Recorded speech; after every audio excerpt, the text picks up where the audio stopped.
Just when I thought things were getting really good and interesting, Kubo pulls something like this. I really hate cliffhangers.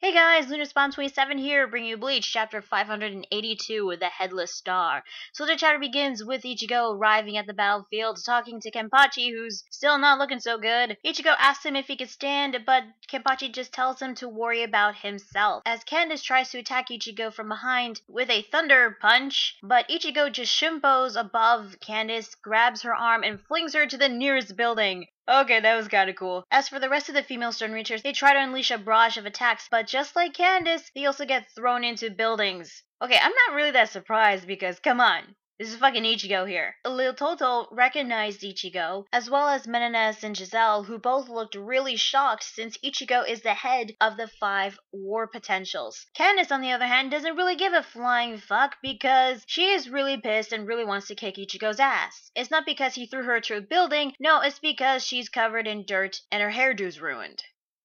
Really? Fucking really? You know what? This is what I gotta say about that.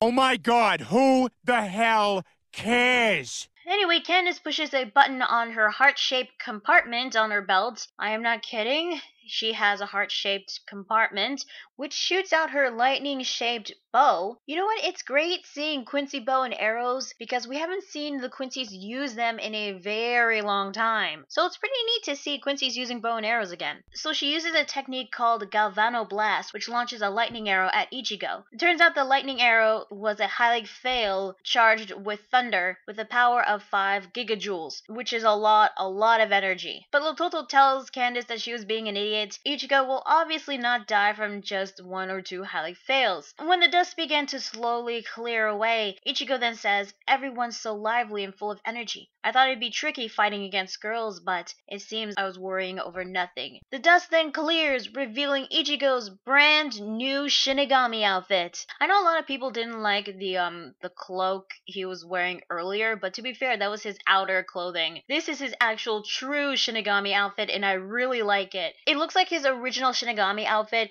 except he's got 2 white straps for his dual Zanpakuto toes, the smaller blade on his right hip, and his larger blade on his back. And it looks like that he has a white outer cloak over the bottom half of his body, and he's got 2 black wristbands, which looks like they're made out of Ryatsu or something. I'm not sure. But all I know is that I really loving Ichigo's new look. Way better than his previous one. So the rest of the girls, who also apparently have heart-shaped compartments, sure, why not? Because they're girls.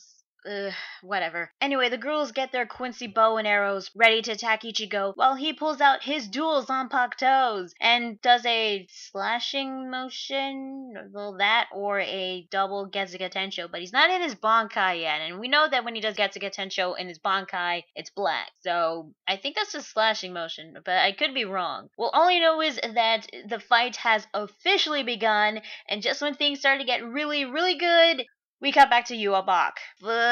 Okay, well, to be fair, we have to see how Yuha's reacting to Ichigo's return, and for some reason we don't see his face. But then when you scroll down to the bottom of that panel, we're near the end of the chapter.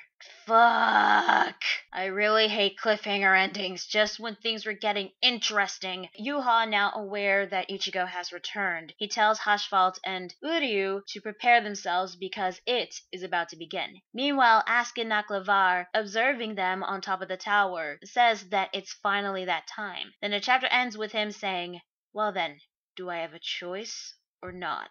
So yeah, that is Bleach chapter 582. What did I think? Well, once again, this is another chapter that is a short read, but compared to previous chapters, this kinda has a little more content and better artwork, I will admit that. I mean, I was really looking forward to seeing Ichigo kick those girls' asses because let's face it, Ichigo is going to win against these poor girls. But no, this was just a teaser to the actual fight, which kinda sucks, but at least we got a little taste of what Ichigo Ichigo could do. To be honest, this reminds me when Ichigo returned to save Rukia from being executed in the Soul Society arc, and he took down Omaida, Sasakibe, and Isane so easily without even using his Zanpakuto back then. But knowing that these three are going to get their asses kicked by Ichigo, the question is, will they die or will they retreat? Because if they do die, then the whole chapter of them demonstrating their abilities was kind of pointless. Also, we're really running out of Stern Reachers because there are a couple of them left alive. There's one or two that are probably missing in action, and we still don't know the rest of the Stern Reachers. I mean, whatever happened to Colonel Quincy, or what I like to call him, Inspector Quincy Gordon? You know, that one that shot Shinsui's eye. Like, we haven't even seen him. We don't even know his name or his letter ranking. I mean, what's up with that? Now, with Juha, he is preparing something, and whatever it is, it's got something to do with Ichigo, and it involves Uryuu and Haschwalth. What is this thing he's preparing? I have no idea. But it seems that Askin is aware of what Juha is planning, but he's questioning whether he has a choice or not. What does that mean? I'm not sure. Well, I am curious to see what Juha is planning, and I am looking forward to seeing Ichigo reacting to Uryuu allying himself with the Stern Reachers and Juha. The more I think about it,